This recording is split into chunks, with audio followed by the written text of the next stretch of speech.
The CHL USA Prospects Challenge is on the way. We're going to be talking about lineups, predictions, all that good stuff on today's episode of Locked On NHL Prospects.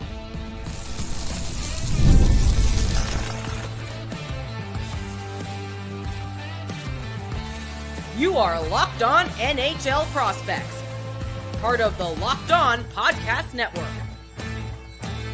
Your team every day.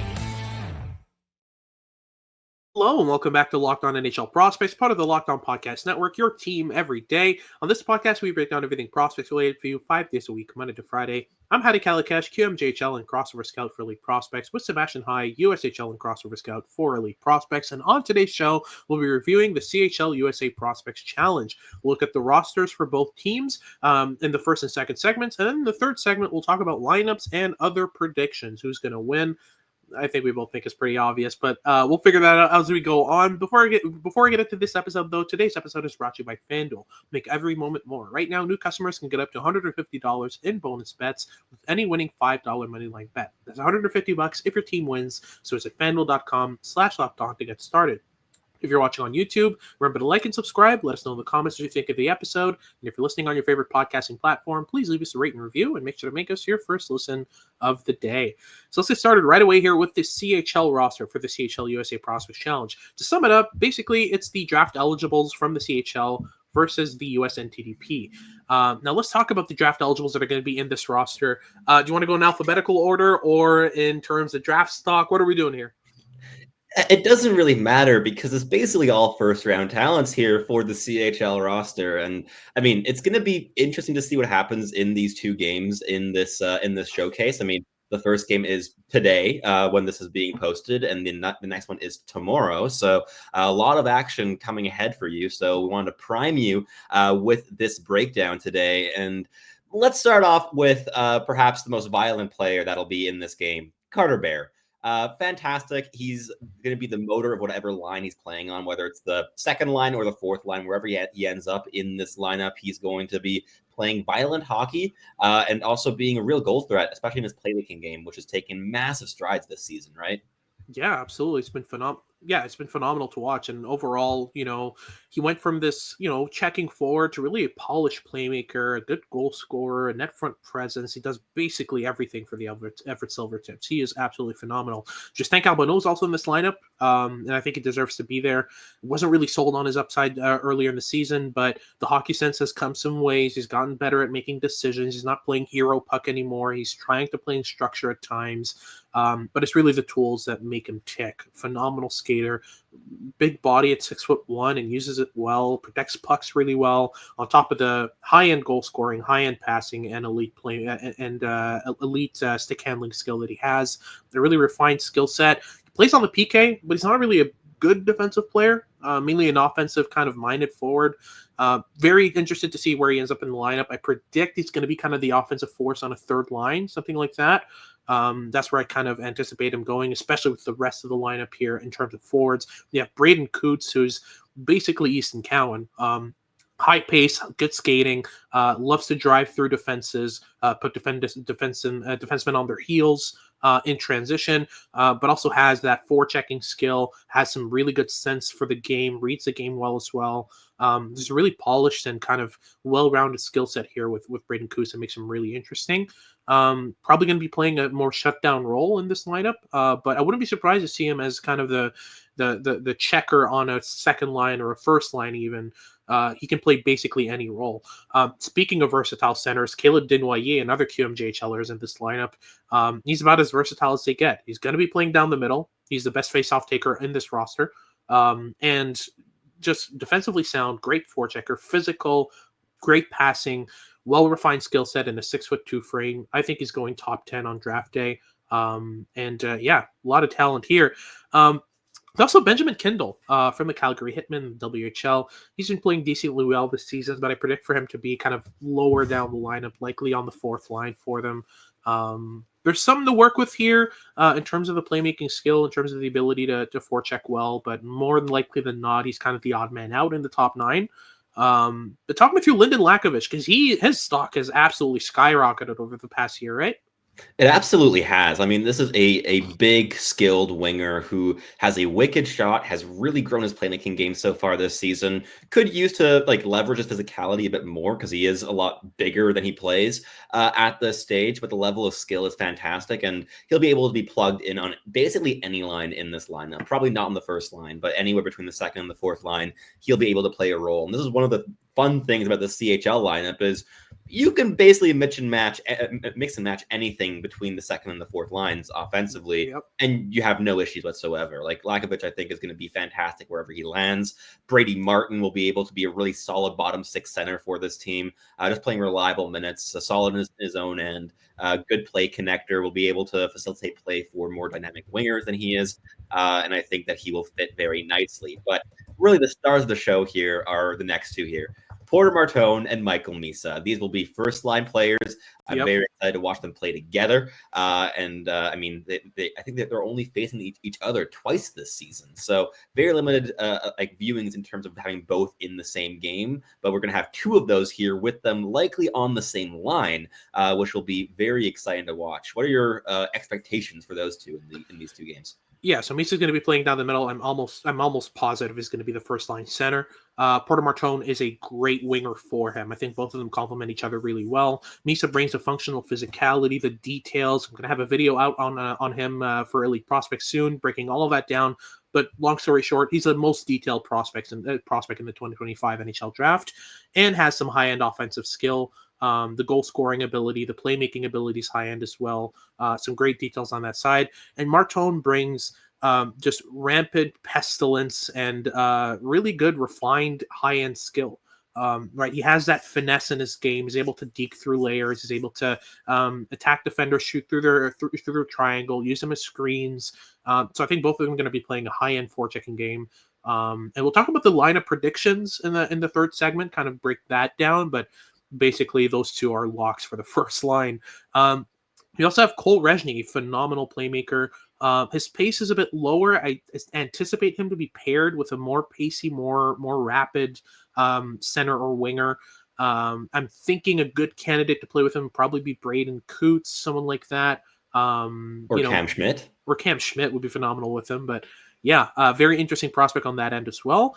And we also have Jake O'Brien, who's pretty good. Great playmaker, high-end playmaker. It'll be interesting to see if the rest of his game kind of gets up to par. But what's for sure, he's going to be making passes left and right. He's going to be a great candidate probably on the third line.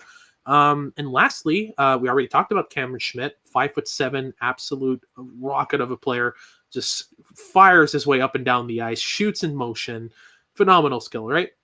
Absolutely. I'd love to see him on that first line with Porter Martone and Michael Misa. I think that would be incredibly dynamic. But if he isn't the player on the first line, the guy that might take that role will be Malcolm Spence of the Erie Otters in the OHL, a player who plays physically, very refined, mature game, would also allow Michael Misa to take more risks offensively by having a bit more support defensively. I think that would work really quite nicely. But moving on to the defense, because there's a lot of notable names here. And I mean, starting off, Matthew Schaefer is going to be the number one guy on the blue line for the CHL team here. He's going to be fantastic. Very clearly the best defenseman that's on either team by a country mile, in my opinion, in this tournament. But there's two other defensemen that I think are also very much up there. I mean, they're also very high on our respective draft boards, but both Jackson Smith and Blake Fiddler will be difference makers in these games, right? Yeah, absolutely. I think that Jackson Smith has an opportunity to be the second, the leader on the second pair.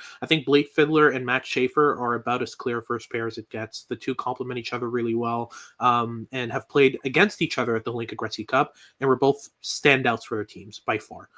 So I think pairing them will be very interesting. I think Jackson Smith is kind of the odd man out of those three so far, even though for me, he's really impressed me, and I've grown on him a lot since the start of the year. Plays for the Tri-City Americans of the WHL. He's a 6'3" defender with phenomenal skating and a lot of dare to his game, which I really like.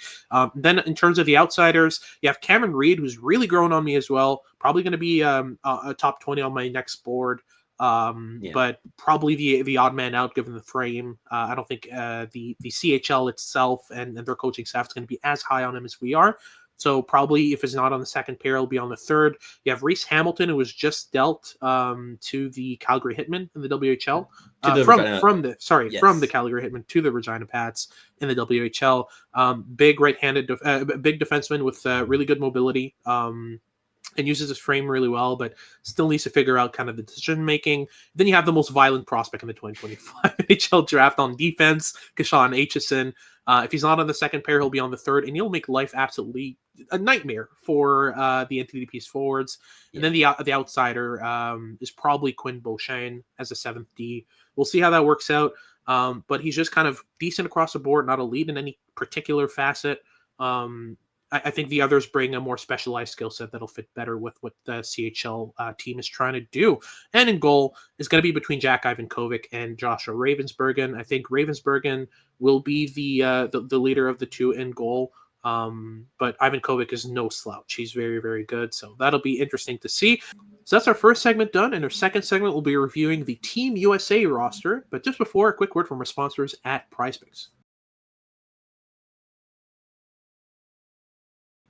PrizePicks is the best place to get real money sports action. With over 10 million members and billions of dollars in awarded winnings, PrizePicks has made daily fantasy sports accessible to all. You just pick more or less on at least 2 players for a shot to win up to 100 times your cash. Run your game all season long on PrizePicks. PrizePicks invented the flex play, which means that you can still cash out if your lineup isn't perfect. You can double your money even if one of your picks does not hit. PrizePicks now offers Venmo for quick and easy deposits and withdrawals into your account this sports season. PrizePicks also offers weekly promotions that can lead to big payouts like Taco Tuesday. Each Tuesday, PrizePicks discounts a player's projections up to 25% to provide even more value to your lineup. Do you think that Connor McDavid will get more than 0.5 goals next week? Austin Matthews even more than that? Cook up hot takes with your friends and win real money this hockey season when you and your crew run your game on PrizePicks. Download the app today and use code LOCKEDONNHL and get $50 instantly after you play your first $5 lineup. That is code LOCKEDONNHL. PrizePicks, run your game. Alrighty, so moving on to our second segment, we'll be talking about the Team USA roster. And I think we can both agree it's kind of a step down from what we just talked about here. This isn't the best iteration of the NTDP, but let's get into it. There's a couple of interesting prospects in here. Let's start with kind of the marquee ones. I think Will Moore is a prospect that I think consensus has as kind of the top guy from the NTDP. We're not as sure. Talk me through his game and kind of the rest of the lineup here. Yeah, Will Moore's a really intelligent forward. He's been mainly playing on the wing this season, which I do think suits him a bit better at this stage in his development than playing a pivot role does. He's still very physically underdeveloped. That's one of the big things with him that adds a lot of variability in his development. A lot of his projection is just that. It's very theoretical. It is projection and kind of hoping he's able to reach a certain level when the physicality is able to catch up with the skill and the intelligence, but that just is going to take a couple years still, which means that he's a very incomplete player at this stage so far. He is pretty inconsistent in his motor, but the skill level is very high. Really good handling ability, really quick release, like one of the better releases on this team. Some flashes of playmaking as well. Really good anticipation and understanding of the game. He's often in really sound positions. He's a very positionally sound player, but still a lot to grow. That said, he is one of the more dynamic players on this roster, even if it's inconsistent in his ability to leverage that. Beyond him, I think the two other difference makers on the offensive side of things are Cole McKinney and Jack Murtagh, two players that have excellent chemistry, defensively sound, high motors, physically involved, both really good shooters. Murtagh has a plus release, really like one of the better ones in this entire draft class. He's also very physical, constantly chasing hits as well. Like he really throws the body around. Cole McKinney is a really defensively sound two-way forward, makes really good little one-touch plays, doesn't keep the puck on his stick for too long. He's a bit of a limited skater, but has a good release as well. And he's progressed a lot this season to become really the most trusted center on this roster for the NTDP. They often play with Richard Gallant as well, who's an undersized kind of play facilitator rather than a pure creator or playmaker. And then you also have Conrad Fondrick, who's quite dynamic, but you'd like to see him use his dynamic feet a bit more often. The crossover use, when he does use it, is fantastic, but it's very inconsistent, and you'd like to see him use it a bit more often. Jacob Kvasnica is a pretty pacey, intense player that brings a lot of jam to the ice. He also has a lot of runway still in terms of physical development, so he could be a really interesting, like maybe third round swing come draft day, and he's an interesting enough player. Two more players I really like among the forwards are Andrew O'Neill, really pacey, physically involved, really refined habits on both sides of the puck. Just plays the game the right way. Reminds me a lot of Jake Evans. And if you're a Habs fan, you know that that's actually a big compliment, genuinely. Like the details are just very sound with O'Neill. He's a really good skater, very quick, fantastic forechecker. The last game I scouted, he forced 12 turnovers and only gave the puck away twice. So he's a player that's just constantly tilting the ice in his team's favor by doing the small things correctly.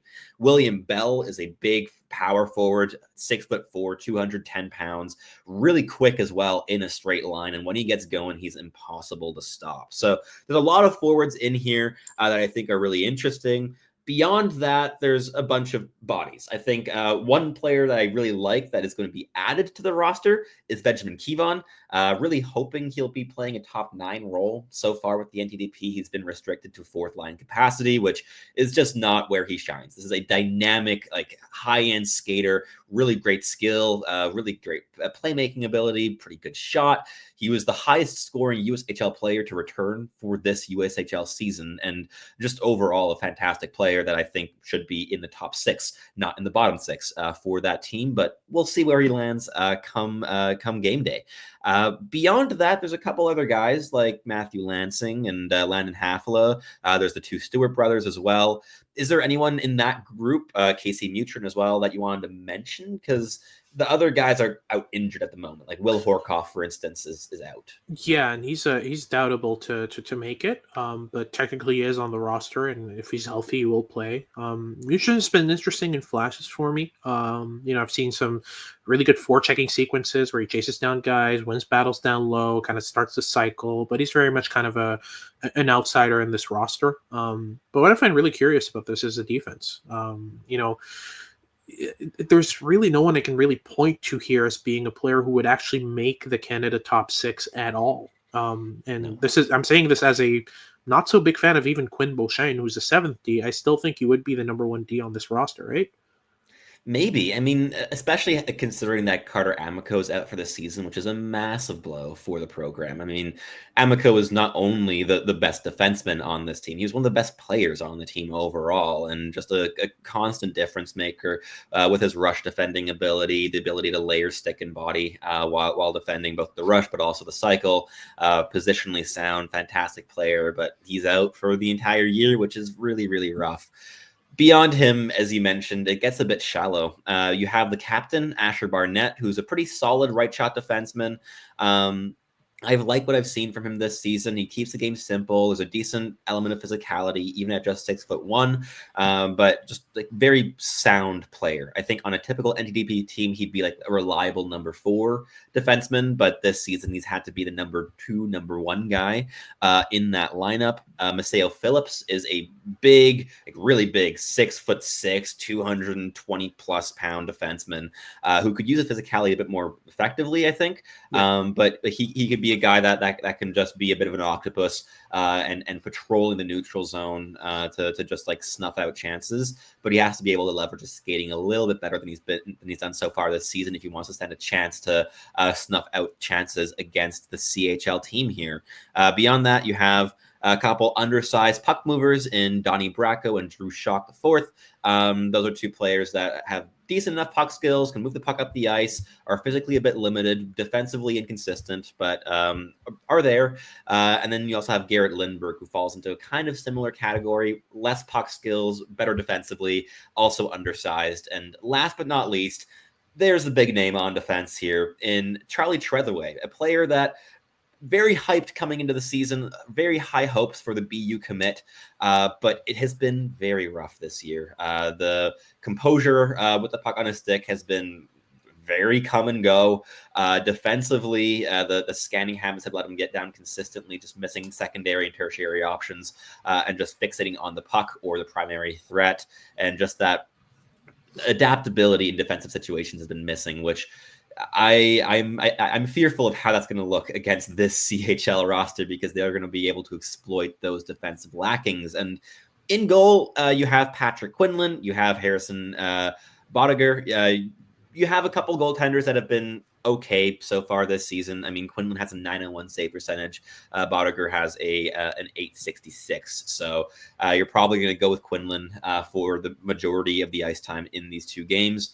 But yeah, it is not as strong of a roster as the CHL one is, but we're going to dive into some line combinations in the final segments, as well as our predictions for these games. And I think a little teaser would be that we don't have many hopes for the NTDP in this contest. But before we jump into all that, first, a quick message from our sponsors over at FanDuel. Get ready to tackle the NFL action with FanDuel, America's #1 sportsbook. Because right now you can bet $5 and get $150 in bonus bets if you win. The FanDuel Sportsbook app gives you everything you need to place live bets on the NFL all in one place. So when you get a hunch in the middle of a game, you can check out the latest stats, view live play-by-play, and so much more on the exact same page where you place your bets. Whether you want to take your swings on American football with the NFL or European football with the Champions League, the choice really is yours. But perhaps you're more of a tennis or a golf fan, or if you're listening to this podcast, perhaps hockey is your sport of choice. Whatever it may be, FanDuel has something to offer every kind of sports fan. Just visit FanDuel.com to join today. You'll get started with $150 in bonus bets if you win your first $5 bet. That is at FanDuel.com. Never waste a hunch and make every moment more with FanDuel, an official sportsbook partner of the NFL. Alrighty, so let's close things off with our lineup predictions and our predictions for the game for the CHL USA Prospects Challenge. We'll start with Team Canada. There's a lot more fluidity in the combinations here, and the potential combinations of these very, very good prospects. So we'll start off with the first line. I think the two of them are set in stone, rock solid. We know they're going to be first liners in Misa and Martone. Who's going to be playing to their left? I think it's going to be a bit of a toss-up. I would love to see Cameron Schmidt in that if they just want to go guns a-blazing offense. It would force Michael Misa to be a bit more defensively focused in that role, but I think that would be a really dynamic first line.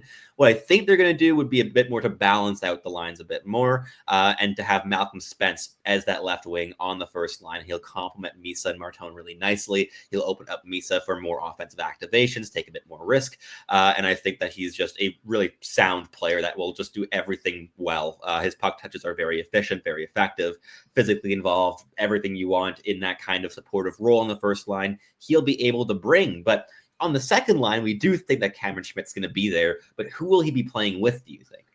I think they're going to be pairing the small, dynamic, skillful forward with the big, dynamic, skillful forward in Lyndon Lakovic. And in the middle, you have a great center who's going to win the faceoff, is going to keep the puck on his teammates' sticks in Caleb Desnoyers. So the second line ends up being Lyndon Lakovic, Caleb Desnoyers, and Cameron Schmidt. That's our prediction. Schmidt for the guns blazing offense, like you mentioned, just going to blast through the neutral zone with the puck, carry it up the ice, kind of deke through a layer, shoot through another, just create a bunch of offense. Desnoyers going to be there to pick up the rebounds, the retrievals in the corners, and extend offensive zone possession. Lakovic is going to be playing the net front, is going to be moving up to the half wall, catching pucks off of Smith and Desnoyers, firing them on net, finding small area passes that he can play. So a great balanced line on that second line there. Then on the third line, the prediction is Carter Bear, Braden Coots, and Justin Albano. I think we can both talk to what Carter Bear is going to do on that line, which is just forecheck the life out of the NTDP defenseman. And just make it very, very difficult for them to create anything. Braden Coots, same thing. Yeah, 100%. A lot of mistakes are going to be forced in this game. 100%. Braden Coon's going to be doing the same things, battling down low, and Justin Calvano's going to do what Justin Calvano does, which is find soft space, use that shot, use that passing ability, and also chip in on the forecheck because he's able to do that as well. So good checking third line, but that also brings a decent amount of skill. Bear with the playmaking and the net front game. Coots with a transition play and the pace. Calvano with a mix of both, but also high-end puck skills. It's going to be a very interesting line, and I think that's about as fitting a trio of players as you can get. They complement each other really well and play a very similar game on the forecheck. So, great mix of similarity and also complementary skills. And lastly, that leaves Cole Reshny, Brady Martin, and Jake O'Brien on the fourth line. A good semi-checking, semi-skill line as well. Brady Martin with the goal-scoring ability, with the physical play. Jake O'Brien with the high-end playmaking. Cole Reshny as well with the high-end playmaking. I think that leaves Brady Martin in a position where he's going to be doing a lot of off-puck goal scoring. Right, where he's going to be positioning himself well, waiting for Reshny and O'Brien to find him in transition or in the offensive zone, and just rifling pucks on net, right? Absolutely, and you can also just bring Benjamin Kindle in and just fill in any of the spots on the wing in that fourth line capacity. I think he'd also be really solid there, bring both goal scoring and playmaking upside. So there's a lot of options that the CHL team's going to have. But moving on to the defensive core, the first pairing is just too perfect to have anything else there, right? Matthew Schaefer and Blake Fiddler, so complimentary, two high-end skaters, physically strong, good puck movers. So much to like here, right? Yeah, 100%. I mean, they're going to play a suffocating rush game where they're just going to make it incredibly difficult for even the speediest and most dynamic of the NTDP's top-end forwards to create anything off the rush. Just a phenomenal pair of defensemen there. I think they're going to complement each other really well. Fiddler's going to be a bit more of the rover. Schaefer's going to be the guy activating up ice and creating with as a fourth forward. We've seen him do it at the Holinka. He definitely has that in his locker. I think it's going to be very interesting to see those two play off of each other. On the second pair, we have one that's very, very clear in Jackson Smith. I think there's no doubt about it. Smith is going to be the second pair defenseman. Who's going to be playing to his right? Because we had a bit of a conversation about this. I know who I would prefer, but I know who the CHL is going to prefer. So who is it at Jackson Smith's right side? Our prediction is that's going to be Reese Hamilton in that position. We'd both love to see Kashawn Aitchison there, just bring rampant physicality. That would be a really nice shutdown pairing, but this way it balances out the physicality a bit better among the three pairings because Reese Hamilton isn't the most physical player, and neither is Cameron Reed. So we have a second pairing of Jackson Smith and Reese Hamilton, and a third pairing of Cameron Reed and Kashawn Aitchison. Very balanced defensive pairings, and also quite complementary in terms of physical and puck moving abilities, and also left and right shot defensemen. And in goal, we're assuming that Josh Ravensbergen is going to be the starter in net for the CHL. But I mean, Jack Ivankovic is a fantastic backup to have in case you need him. You might also start one of these two games. I think he'd do more than a good job in goal. But that wraps up the CHL portion. Let's move on to the NTDP. A bit less to talk about here because it's just the team that's been playing this season for the most part. A first line of Richard Gallant, Cole McKinney, and Jack Murtagh. They've been playing together for a while so far this year. They complement each other quite well. McKinney and Murtagh have that high-end chemistry together, and Richard Gallant is a nice little play connector to add to that equation, but I think he's going to struggle a little bit in this pacey environment with a lot of physicality because he's very much a perimeter player, decently high motor, but he struggles to play through contact, and the puck skills are also not quite at the same level as other players on this NTDP team. I would love to see them use Benjamin Kevon in that role. I think he'd be fantastic as a complement on that first line, but I'd be surprised if that happened. We haven't seen it yet, and I don't think this is going to be the event where they test that out for the first time. Second line, we're thinking Will Moore, Conrad Fondrick, and Jacob Kvasnica. They've played together a decent amount this year. Will Moore brings the skill. Conrad Fondrick brings some dynamism with the puck on his stick, and Jacob Kvasnica adds jam to that line. I think they complement each other quite well.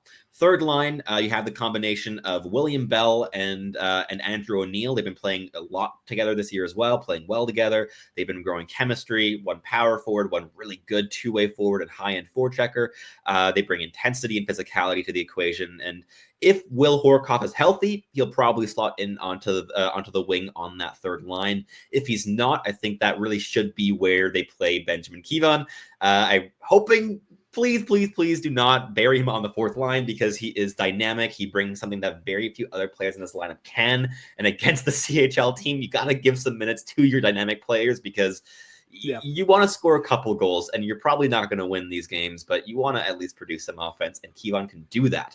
Fourth line, we have Mutrin, Lansing, and Hafala rounding out the forward core, but round me out the defensive core here because the order I don't think matters quite as much. You probably have Maceo Phillips and Asher Barnett on the first pairing, but beyond that, we'll see, right? Yeah, right. I think that it's probably going to be Drew Schock and Lindbergh on the second pair. I think they're going to be playing pretty well together. And then the final pair will probably be Charlie Treadaway with Donnie Bracco.